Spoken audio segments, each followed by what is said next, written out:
Welcome to MeMe's Kitchen. Well, y'all, last week we were on the coast, and of course you saw that because when you saw my video last Monday, we did crab dip, and I had some helpers, if you'll remember. Well, while we were down there, it was time for my family reunion on my daddy's side of the family. Now, my daddy was one of 10 children, and so all of them now have passed away, all of his generation. So we're in my generation, my children, and their children. So we had a big crowd, and we had a really good time. And listen, when you go to a southern, well, any kind of family reunion, as far as that's concerned, you know what the end result is food, food, food. And we sure had a lot of it, and it surely was good. Today, we are going to make a peach cobbler. Peaches are in right now, so it's a good time to use them. We have a place here called Callahan Orchards, and they are out in the country somewhere, but they come to town and they set up a tent and sell their peaches here. So this morning I went by and I got some peaches, and I said, now listen, I got to cook these peaches tonight. So they have a basket, a pan there that has the ones that's kind of a little more ripe than the others. So she helped me, and we picked through it so we would get some that would be good to eat tonight. So these are my peaches. I have already peeled these and got them ready, because you certainly don't need to watch me peel peaches and cut them up. You know how to do that. And this is 6 peaches. So first thing we're going to do now is we are going to, and y'all pay attention now, because I get this question a lot. We're going to preheat our oven to 350 degrees. So that's the universal baking temperature. All right, now the recipe for this is on page 98 in Sunday Lunch at MeMe's. And we call it peach cobbler cuppa, cuppa, cuppa. That's because it's a cup of everything, a cuppa, cuppa, cuppa. Now, the way that you'll figure your measurements is according to the size of cobbler that you're cooking. You can make this as small as you want to or as big as you want to. And you just kind of figure your proportions according to how much fruit you're using. So today we're using fresh fruit. Now the recipe tells you how to make it with canned fruit. So during the winter, when you don't have the fresh fruit, you can still have peach cobbler. And so today, the first thing we're going to do now, since we're using fresh peaches, y'all, this is about the size of the peach that I used. And I used 6 of these peaches. Oh, that looks good. That is perfect. You at least want to cover the bottom of your and this is a 9 by 13 casserole dish. Okay, now, since we are using fresh fruit, we're going to put some sugar on it and, of course, a stick of butter. So, let's get our sugar out here. And my scooper here, that's about a 1/2 cup. So, this is 6 peaches, so let's see here. See, most of your canned fruit would already be sweetened, and so you wouldn't need to put this. And then you need to taste your peaches too, because some peaches can be kind of tart, and you want to be sure that your peaches are sweet. I've already tasted these peaches. So. Okay, now we are going to melt our stick of butter. Okay, y'all, I'm gonna stick this in the microwave. And I told y'all I have a new microwave, so I'm still kind of getting used to it. So I'm gonna start on 30 seconds and see if that melts that stick of butter. And if it does, then we're going to pour it over this fresh fruit and get that part ready. All right, y'all, 30 seconds did it. So we're going to pour this over our peaches. Oh, y'all, you know that's gonna taste good. Oh, yeah. Anything with sugar, butter, and fresh peaches, you know it's gonna taste good. Okay, now, y'all, this recipe is so easy. Now, I'm gonna do 2 cups because I did 6 peaches. Now, if I had done about half of these, a smaller one, I would have done like 1 cup of each. So here we go. All right, 2 cups of sugar, 2 cups of self-rising flour. All right, let's mix those together and let them get acquainted really good here. And 2 cups of milk, and I use whole milk. Now, you can use 2% if you like. I just like to cook with whole milk.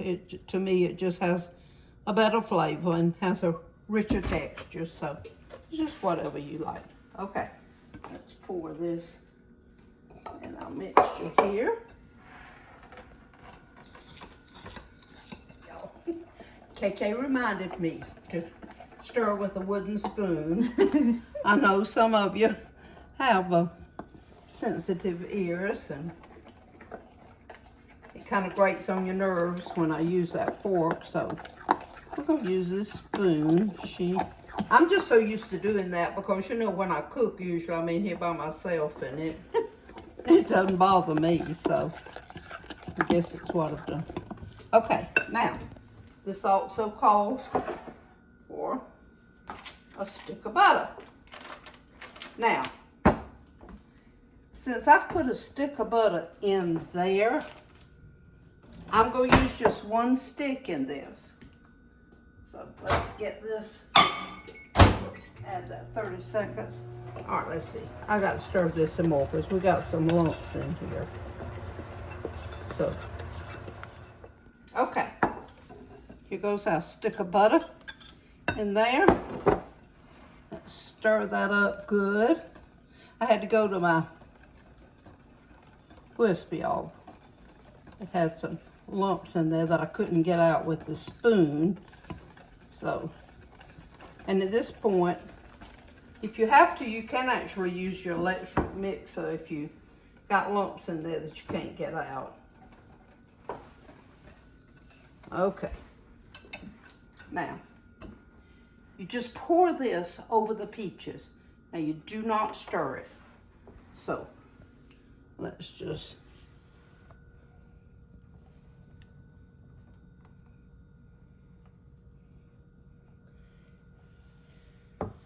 I like to put a lot of this, I guess you'd call this a cobbler part, in here because we like a lot of the crusty kind of cakey part.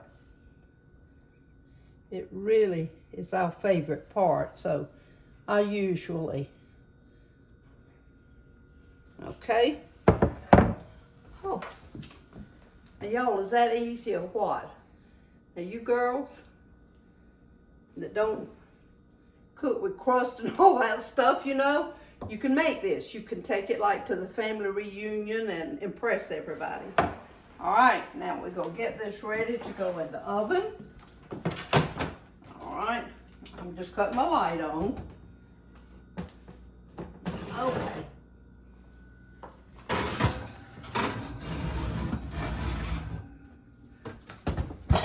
All right, I'm gonna set my timer on 40 minutes.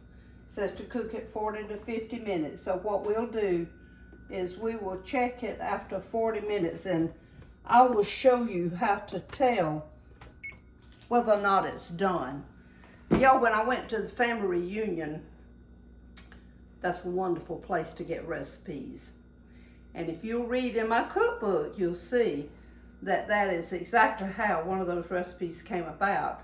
I had tasted one of the dishes, and y'all, it was so good.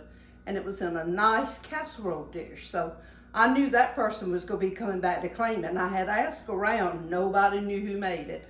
I thought, well, I'll just find out. I'm gonna stand here until they come claim this dish. So I did, and when they came to claim the dish, I got the recipe. So that's a good way when you go to an event and you taste something that you like, find out who made it, get the recipe, and then make it for your family. That's a good way to spread the love. So we'll be right back. Okay, y'all, our 40 minutes is up. So what we're gonna do, we're gonna check this out, and I can almost tell you right now, it's not done. See how that is just still runny? That's almost like what we put in there. So I'm gonna stick it back in there. And I'll set the timer on 10 minutes.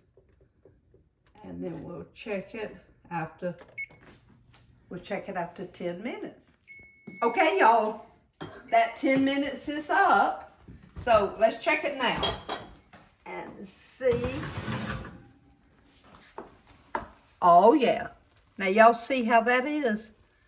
See, you've got like that bread like on the top of it. And see your peaches down in there? Oh. All right, KK, it smells good, doesn't it? Yes. Okay. Y'all, I'm gonna sit it right up there. Now, y'all, we're gonna have to let this cool for a few minutes. We can't burn our tongue on this thing, because I'm gonna tell you, if we try to taste test it right now, we'll both have a burned tongue. So we're just gonna let it sit here for about 10 minutes, and then we'll come back, we'll dish some up with some ice cream and let you see what it looks like. So we'll be right back. Okay, y'all. Y'all look at my pretty spoon. Isn't that pretty? All right, so what I'm gonna do is I'm gonna just get us a corner of this here. Just lift that up. I'll tell you, I'm gonna turn it over so we'll see the peaches. Y'all look, that kind of looks like dumplings. See, that's the part that's so good, and that's why you want to put extra in there. So in this 9x13 dish, I did, I doubled the Cuppa recipe. And that was 2 cups of flour, 2 cups of sugar, 2 cups of milk, and then the stick of butter, because I had already put a stick of butter on the peaches since they were fresh peaches. So we're getting ready to taste this, so we'll go taste it and then we'll let you know what it's like. So, all right, KK. Okay. Y'all see, I like the part that's kind of like the dumplings. That's my favorite part. So, oh, that's good. KK tested it too, and it passed her taste test. And what she likes is the edges around there, because those are kind of crispy. So they really taste really good. You can't beat this one, I'm gonna tell you. You just cannot. So you'll be the hit of your family. Fix this, and you saw how easy it was, so it didn't take much. I want to thank y'all for watching. Just thank y'all for the brightness that you bring to my life. And I just enjoy cooking, and I enjoy sharing with you. Have a good rest of the week, and I hope everybody remembers, shine for Jesus.